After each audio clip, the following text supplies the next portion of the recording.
and this is according to the police report which was filed in the occurrence book, is that ارشد Mohammed Sharif was being driven at about the shooting happened at 2200 hours. That's about 10 p.m. Kenyan time, in an area called Gadi in Kajiado County, which neighbors Nairobi County.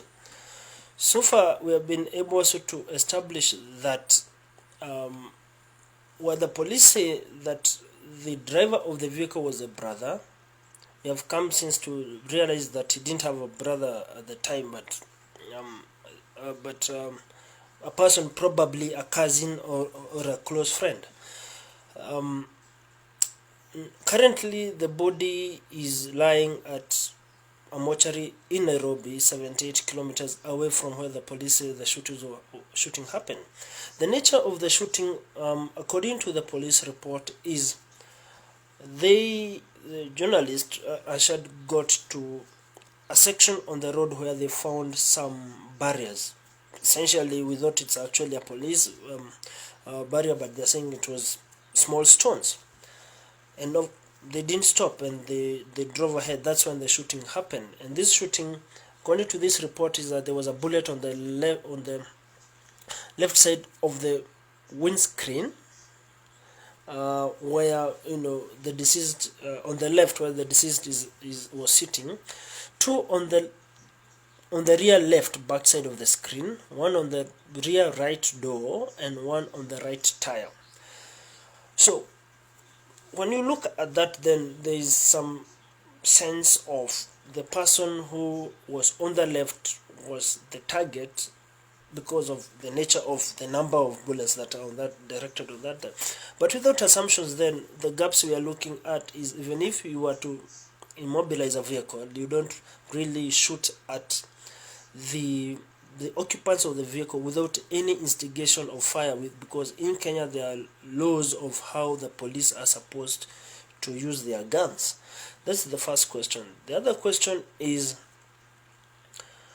under what circumstances did the issue, because the backstory is that the vehicle which ارشد was driving in, which is a if I would check, that is in a KDG 200M, and the vehicle of the stolen vehicle, which the number plate of the stolen vehicle, which is the backstory of what now they were pursuing, was a KDJ 700F, which was stolen apparently in Nairobi. And that's where now the abduction story comes in, because the owner of the vehicle had left his son in the vehicle, and coming out of an electrical shop, then the vehicle and the son were nowhere to be seen.